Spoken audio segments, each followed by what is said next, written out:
आदाब दोस्तों, मैं हूं शहजाद आलम बरनी। आप देख रहे हैं द बरनी शो। आज हम अपने शो में जो मुद्दा लेकर के आए हैं वो मुद्दा है बाबरी मस्जिद। बाबरी मस्जिद के विध्वंस को 30 साल पूरे हो चुके हैं। 6 दिसंबर 1992 को बाबरी मस्जिद का विध्वंस किया गया था कार सेवकों के द्वारा। इसको लेकर के 28 साल के करीब लगे कोर्ट का फैसला आने में। 2019 में सुप्रीम कोर्ट ने इस सिलसिले में फैसला सुनाया। सुप्रीम कोर्ट ने अपना फैसला सुनाने से पहले जिन तथ्यों को माना उनमें थे खासतौर से 1528 में बाबरी मस्जिद का बनाना मीर बाकी के द्वारा। उसके अलावा 1949 में आखिरी बार उसमें नमाज का होना। 1949 में मूर्तियों को रखना गैर कानूनी माना था सुप्रीम कोर्ट ने। और 6 दिसंबर 1992 को जो बाबरी मस्जिद का विध्वंस हुआ वो गैर संवैधानिक था। ये सारी बातें सुप्रीम कोर्ट ने मानी थी। और साथ में ये भी माना था कि बाबरी मस्जिद को किसी मंदिर को तोड़ करके नहीं बनाया गया था। लेकिन उसके बावजूद सुप्रीम कोर्ट ने फैसला दिया, एक ट्रस्ट बनाया गया, उस ट्रस्ट को इस जमीन को दे दिया गया। उस जगह पर अभी राम मंदिर बन रहा है। उसकी जगह पर मस्जिद के लिए और जो सुन्नी सेंट्रल वक्फ बोर्ड था उसको 5 एकड़ जमीन दी गई। मतलब जो मस्जिद की जगह थी उससे करीब 25 किलोमीटर दूर धनीपुर एक गांव है, वहां पर 5 एकड़ जमीन दी गई। अभी तक उस जमीन को लेकर के कई सारे विवाद चल रहे हैं। जमीन पर कब मस्जिद बनेगी इसका कोई अंदाजा भी नहीं लगाया जा सकता है। लेकिन आज हम जो बात करेंगे वो बात करेंगे 6 दिसंबर 1992 की, जब बाबरी मस्जिद का विध्वंस हुआ। उस समय की मीडिया ने क्या क्या बातें लिखी बाबरी मस्जिद को लेकर के। कुछ अखबारों की, कुछ मैगजीन्स की हम आपको कटिंग्स दिखाएंगे कि बाबरी मस्जिद को लेकर के किस तरह का मीडिया का रवैया था उस समय में। 6 दिसंबर 1992 को जब बाबरी मस्जिद की शहादत हुई तो इंडियन एक्सप्रेस ने लिखा, डिस्प्यूटेड स्ट्रक्चर पुल्ड डाउन। यानी जो डिस्प्यूटेड यानी विवादित स्ट्रक्चर उसको कहा। 1992 में विवादित स्ट्रक्चर शब्द का इस्तेमाल किया गया। साथ में लिखा गया, कल्याण सिंह रिजाइंस, जो उस समय के सीएम हुआ करते थे। और कंट्री वाइड अलर्ट यानी पूरे देश को सतर्क पे रखा गया। उसको लेकर के जो डेक्कन क्रॉनिकल था, डेक्कन क्रॉनिकल ने लिखा, Babri destroyed, presidents rule in UP, assembly dissolved, PM let's down the nation.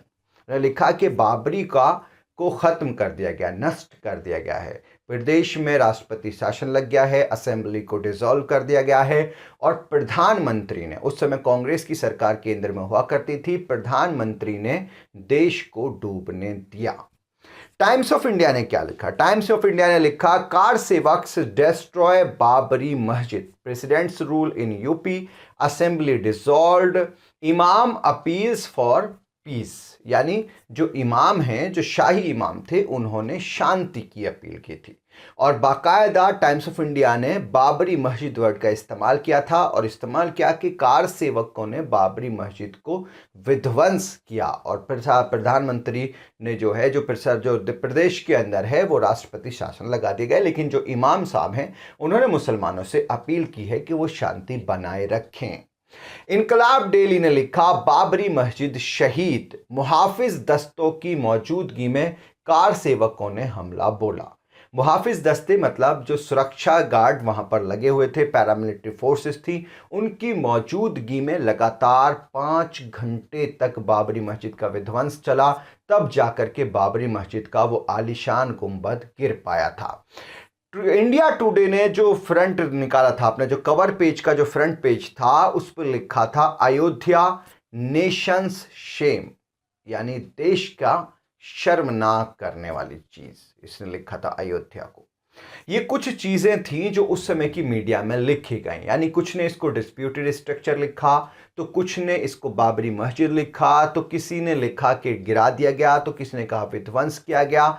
लेकिन ये सारी बातें रहीं चूंकि सुप्रीम कोर्ट का ऑर्डर था कि यथास्थिति बरकरार रहेगी, यानी जैसा है वैसा ही चलेगा जब तक कि बाबरी मस्जिद का फैसला ना हो जाए। लेकिन 6 दिसंबर 1992 को सुप्रीम कोर्ट के स्टे के बावजूद, सुरक्षा गार्ड होने के बावजूद, अर्धसैनिक बलों की तैनाती होने के बावजूद भी बाबरी मस्जिद का विध्वंस घंटों तक चलता रहा और उसे कोई रोक नहीं पाया।